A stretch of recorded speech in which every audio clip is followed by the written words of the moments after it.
J'ai enfin changé de setup, j'ai créé un studio pour à la fois travailler confortablement en optimisant ma productivité et pour travailler avec mon épouse qui va aussi continuer les créations de son côté.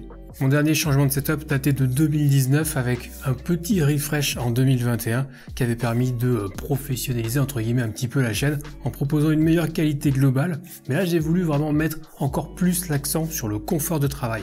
Je passe mes journées sur la création de contenu en majeure partie pour YouTube et avec l'ouverture de ma nouvelle chaîne dédiée au hardware, j'avais envie de travailler dans un nouvel environnement encore plus adapté à mes besoins pour mieux vous proposer du contenu toujours plus qualitatif. J'ai donc fait quelques petits travaux chez moi afin d'aménager une nouvelle pièce dans laquelle on pourrait se sentir bien. On est vraiment parti de zéro pour cette pièce, tout était à refaire du sol au plafond. L'isolant qui restait de précédents travaux a donc été réutilisé et a trouvé sa place dans les murs et sous le toit afin de finir derrière du placo. Une bonne isolation, c'est important. Au passage, un petit coup de peinture couleur biscuit, histoire d'apporter un petit peu de clarté.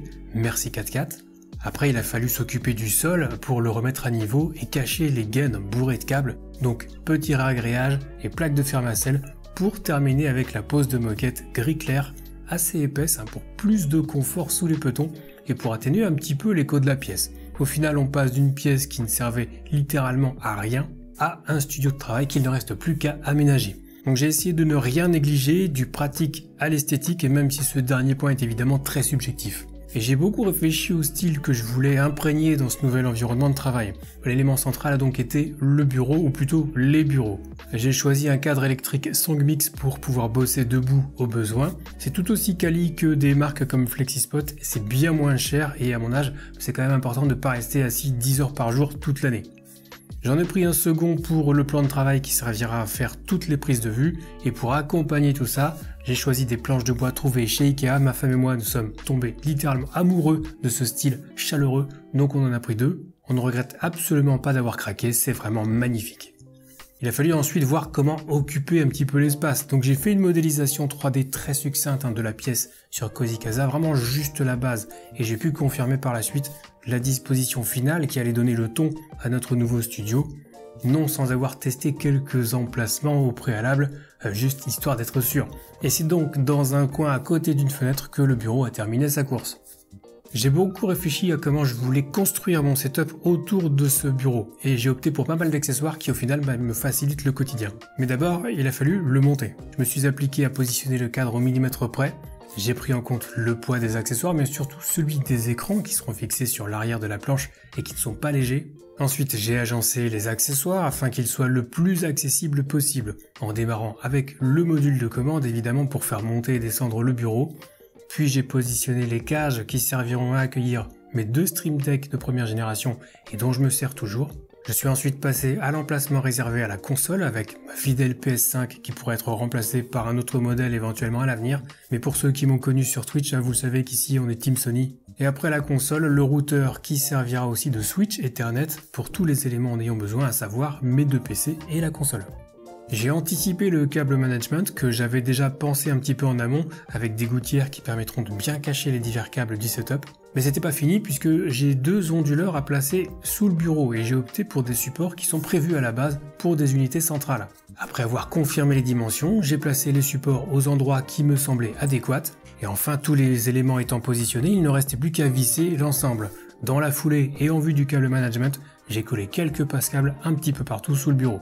Bon, maintenant que tout a été étudié et planifié, il va quand même falloir remettre le bureau dans le bon sens. J'ai quand même pris le temps d'apprécier encore une fois la planche en bois, c'est vraiment une très belle pièce. Pour ma config principale, je suis parti sur un setup à 3 écrans. Celui que j'avais avant m'a fait comprendre qu'avoir 2 moniteurs superposés, c'est en fait pas terrible pour la nuque, donc je me suis rabattu sur du tri-screen. J'ai repris mon support qui, même s'il n'est pas des plus flexibles, permet une excellente stabilité et de toute façon mes écrans ne bougeront pas. Donc un Samsung G7 4K 144 Hz de 32 pouces au milieu, histoire d'avoir une belle surface de travail et de profiter enfin d'un bon taux de rafraîchissement. Et deux Samsung G3 sur les côtés, uniquement Full HD, mais 144 Hz tout de même afin d'harmoniser l'ensemble et d'améliorer le confort visuel durant les longues sessions sur l'ordi. Et le support laisse par ailleurs suffisamment d'espace sous l'écran, de quoi positionner au moins un Mago XLR tout en épurant au maximum. J'en ai profité pour refaire les configs de mes deux PC avec donc mon PC de travail que je place à gauche des écrans et le PC de stream que je place à droite. J'ai opté pour le même boîtier pour les deux PC, à savoir un Be Quiet PureBase 500 TX. Avec leur teinte noire, leur façade en mèche et leur design sobre, ils s'intègrent parfaitement dans mon setup et sont finalement différenciés uniquement par la couleur des LED en façade, sans trop en faire. Et si vous voulez le détail complet des composants que j'ai choisis, vous trouverez le lien vers ma boutique Amazon avec un combo Ryzen 5950X RTX 4080 pour le PC principal et un 13600K associé à une RTX 2080 dans le PC de stream. Pour les périphériques, j'étais initialement parti sur un clavier K915 sans fil de chez Logitech parce que j'adore le look low profile et son design classe, mais je le trouvais assez bruyant. J'ai donc tenté de réduire le bruit des touches en positionnant des joints sous chaque touche. Ça atténue un petit peu, mais c'est pas encore ce que j'appelle un clavier silencieux.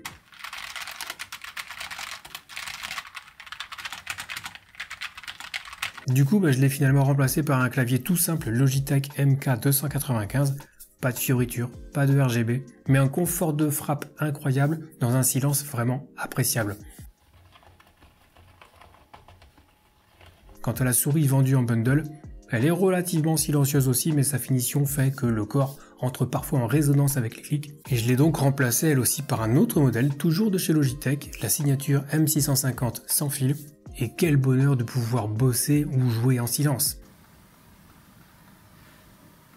Pour le PC de stream, j'ai un ensemble clavier souris sans fil de chez Logitech. C'est un bundle à 25 €, c'est suffisant pour gérer ce PC que j'utilise quand même beaucoup moins souvent. Mes deux Stream Deck sont branchés sur le PC de stream également et je suis très satisfait des petits tiroirs qui permettent de les cacher quand ils ne sont pas utilisés, tout en les laissant accessibles aux besoins. Et alors pour information, ces tiroirs, je les ai trouvés sur Etsy, tout comme le support pour la PS5. Ce site, c'est vraiment une mine d'or. J'ai également voulu trouver un système simple pour pouvoir ranger les clés USB et autres câbles plutôt que de tout laisser traîner sur le bureau. J'ai donc opté pour des mini tiroirs vraiment tout simples que j'ai collés sous le bureau. Pour le coup, c'est simple, ça tient bien et ça permet d'éviter d'avoir du foutoir sur le bureau qui doit rester le plus clean possible. Pour donner un petit peu d'ambiance au setup, j'ai ajouté quelques barres LED. Elles sont toutes reliées ensemble et je les ai placées sous le bureau et surtout à l'arrière. Ça permet d'avoir une lumière de fond. Il paraît que c'est pas mal pour lutter contre la fatigue oculaire par faible luminosité. Du coup, j'ai installé l'interrupteur sous le bureau également afin qu'il reste relativement accessible. Et la petite télécommande me permet de choisir une couleur selon l'envie. Et j'ai aussi voulu faire en sorte qu'il n'y ait aucun câble au sol afin de faciliter le nettoyage. C'est passé par une belle prise de tête pour au final s'accorder sur le fait qu'en mettant tout sous le bureau, avec un minimum d'organisation, ça devait passer. J'ai donc usé et abusé de passe-câbles en tout genre, caché les câbles dans les gouttières prévues à cet effet, caché le maximum de ce que je pouvais cacher, et le résultat final me convient parfaitement. Seuls les câbles des onduleurs et le câble Ethernet partent du bureau, rien ne traîne par terre. C'est un réel plaisir de pouvoir profiter d'un bureau clean comme ça, je me sens vraiment bien quand j'y travaille, et je confirme que c'est quand même hyper pratique pour le nettoyage, puisque rien ne traîne par terre. Quel bonheur! Pour éviter les petites galères, j'ai mis quelques étiquettes sur les câbles histoire de savoir où donner de la tête en cas de changement d'écran ou de PC, on sait jamais. Et enfin, j'ai monté le deuxième bureau dans la foulée, c'est celui qui servira pour les b-rolls qui agrémenteront toutes mes vidéos, avec la même planche de chez Ikea dans des dimensions un peu différentes pour avoir suffisamment de place pour les prises de vue. Et j'ai ajouté une multiprise de bureau reliée à l'onduleur le plus proche. Le câble est suspendu, certes, mais je préfère ça plutôt qu'un câble qui traîne par terre. Et cette multiprise me sera très utile quand je devrai tester du matos pour ma chaîne de hardware. Et en attendant, elle me sert aussi pour recharger les batteries de mes différents appareils photo et autres accessoires électriques. Niveau éclairage, j'ai eu la chance de pouvoir me rapprocher de la marque Neewer qui a accepté de me fournir du matériel et que je remercie énormément pour sa confiance. Alors déjà, un projecteur LED CB100C de 130 watts, c'est du très beau matériel, c'est limite overkill pour un pauvre petit youtubeur comme moi. J'ai pu l'équiper d'une softbox, toujours grâce à Neewer, mais pas n'importe quel modèle. J'ai choisi une softbox de type parabolique pour mieux concentrer la lumière. Et ça fait plutôt bien le job, forcerie associé à la grille qui va permettre d'éviter que la lumière ne bave trop sur l'arrière-plan. Ça se monte hyper facilement, on clipse le tout et en route pour un éclairage pro. Tout ce petit monde a trouvé place sur un trépied Neewer TP74 pour ceux qui voudraient la ref. Il est ultra solide, la hauteur s'ajuste très simplement et il dispose par ailleurs d'un système de fixation rapide pour y placer une caméra par exemple. Là aussi c'est vraiment très simple d'utilisation avec les différents adaptateurs fournis. Alors ça reste un trépied vidéo à la base, mais moi j'ai choisi de l'utiliser pour mon projecteur, donc j'ai détourné un petit peu son utilisation de base et positionné le projecteur fermement fixé sur le côté, ce qui me permet au final de l'orienter à ma guise pour éclairer à la perfection que j'ai besoin de filmer, que ce soit moi ou des produits. Il y a même un niveau pour les utilisations avec une caméra, c'est top. Ensuite j'ai branché le CB100C évidemment pour voir ce que donnait le rendu puisque jusqu'alors c'était tout de même très théorique. Alors ce qui est bien c'est qu'on peut définir la température de l'éclairage directement sur le projecteur, tout comme son intensité. Mais il existe aussi une application mobile qui permet de contrôler ces paramètres. C'est super pratique quand je suis face à la caméra et que je veux faire un ajustement de température par exemple. Bref, du matos de pro, encore une fois, merci Neewer. Et je confirme que l'appli fonctionne super bien, j'ai eu aucun souci pour appairer le projecteur, ça s'est fait en quelques secondes, ça fait plaisir. Il y a même des effets spéciaux puisque le projecteur est RGB. Bref, j'ai fini par craquer et j'ai acheté un second trépied Neewer pour y mettre mon Sony ZV-E10 et le moins qu'on puisse dire c'est que le rendu final est quand même plutôt clean.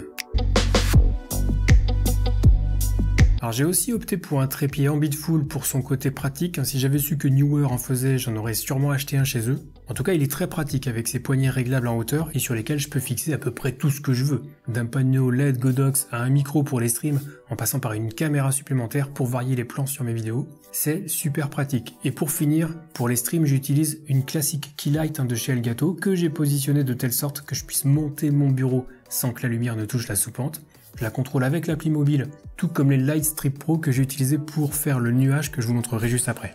Pour filmer, j'ai donc plusieurs appareils. Le ZV-E10 que j'utilise depuis plusieurs années maintenant pour la face caméra, j'en ai parlé à l'instant. J'ai aussi un Fuji X-T30 avec lequel je faisais mes b-rolls pendant quelques temps. Un très bon appareil même s'il est davantage orienté photo que vidéo, enfin je trouve. J'ai aussi un caméscope Sony FDR AX700 pour les prises de vue zénitales. C'est notamment ce que j'utilise pour mes ouvertures de cartes et j'en suis plutôt satisfait. Et enfin j'ai voulu passer une étape supplémentaire pour tous les shootings à venir sur la chaîne de hardware. Donc j'ai craqué pour un autre appareil photo, à savoir un Sony A6700 sur lequel j'ai monté un objectif Samyang variable 35 à 150 mm qui peut ouvrir à f/2. Je regrette vraiment pas mon choix, c'est un excellent objectif. En tout cas, je peux réaliser de magnifiques b-rolls grâce à cet objectif et cet appareil. Et la fonctionnalité Super Slow Motion est également très appréciable pour ajouter quelques effets de ralenti. Quant à la webcam que j'utilise pour les streams, j'oscille entre mon ancien Sony ZV-1, le Fuji X-T30 et parfois la Hubspot Tiny 2 4K, ça dépend de l'humeur. En tout cas, tout est prêt à être branché, les câbles sont disponibles, déjà rangés, il ne reste qu'à fixer un appareil pour pouvoir lancer un live. Niveau audio, je suis loin d'être un expert et c'est assez compliqué. J'avais déjà beaucoup tâtonné sur mon setup précédent en optant pour un micro Canon Rode NTG2 et ça me convenait parce que j'arrivais à le placer assez proche de moi. Mais là, il a fallu trouver autre chose. J'avais déjà essayé un micro cravate Rode, fut un temps, branché sur mon téléphone qui enregistrait la piste audio, ça m'avait pas convaincu à l'époque. Donc là j'ai mis les petits plats dans les grands, j'ai craqué pour un ensemble Rode Wireless Go 2 qui est très réputé parmi les youtubeurs et en prime j'ai choisi d'y brancher un micro cravate Sennheiser MKE40EW. Le rendu est pas mauvais, même si ça n'exclut pas le post-traitement évidemment, que je fais toujours sur Audacity. Et pour les streams, j'ai toujours mon fidèle casque Audio Technica BPHS1 que je ne quitte plus depuis 2019. J'ai gardé aussi le Bluesona que Logitech m'avait envoyé à l'époque pour le tester. J'aime beaucoup son rendu, donc c'est pas impossible que je m'en serve aussi en stream à l'occasion. Et la dernière partie, c'est la déco. Et là, comme c'est subjectif, je vais aller un petit peu plus vite. J'ai surtout voulu du rangement pour mes cartes de collection, donc ça a fini sur du classique Kallax de chez Ikea. Idem pour l'étagère murale qui est sur le côté du setup et qu'on voit désormais en fond sur toutes mes vidéos. L'idée étant de faire une déco simple, limite minimaliste. Esthétiquement, je préfère et en prime, c'est plus facile à nettoyer. Sous l'étagère murale, j'ai positionné la barre Lifix Beam de mon ancien studio, histoire de jeter un petit peu de couleur sans que ça pète la rétine. Idem pour les Lifix Z Strip positionnés derrière l'étagère Kallax. C'est pas grand chose mais ça permet de mettre un minimum d'ambiance. Et ensuite quelques plantes par-ci par-là pour donner de la vie au studio, c'est un minimum. Enfin, la dernière partie de la déco, le nuage. J'ai vu ça sur TikTok, comme quoi, et j'ai trouvé ça original donc j'ai repris le concept en achetant un petit peu de watts. Et j'ai bien dit un petit peu, merci. Et pour les lumières, cette fois-ci c'est Elgato qui régale avec deux bandes LED Lightstrip Pro de 2 mètres chacune. Je remercie d'ailleurs Corsair et Elgato pour leur confiance également depuis tout ce temps. Bref, après avoir positionné les bandes LED le long du mur et sur la soupente, j'ai également positionné quelques morceaux de scotch double face, puis j'ai positionné la ouate pour créer ce fameux nuage. J'étais pas certain que le résultat serait intéressant parce que je me lasse quand même assez vite, mais au final c'est plutôt stylé et c'est pas comme si je l'allumais tous les jours. Par contre, si vous lâchez un sub sur ma chaîne Twitch et que je suis en live, vous déclencherez peut-être un effet sympa. Je dis ça, je dis rien. Et voilà comme on est passé d'une pièce inutilisée à un studio de travail et de production dans lequel on se sent bien, dans lequel on peut être productif et travailler ensemble avec mon épouse. Et c'est un petit peu aussi grâce à vous, je ne vous oublie pas, donc merci à toutes celles et ceux qui se sont abonnés à la chaîne, qui mettent des pouces bleus, qui lâchent leurs meilleurs commentaires. Du fond du cœur, merci. En tout cas, la prochaine étape, c'est la chaîne dédiée au hardware. J'espère que ça vous plaira. Nous, on se retrouve très vite pour une prochaine vidéo et d'ici là, bon stream.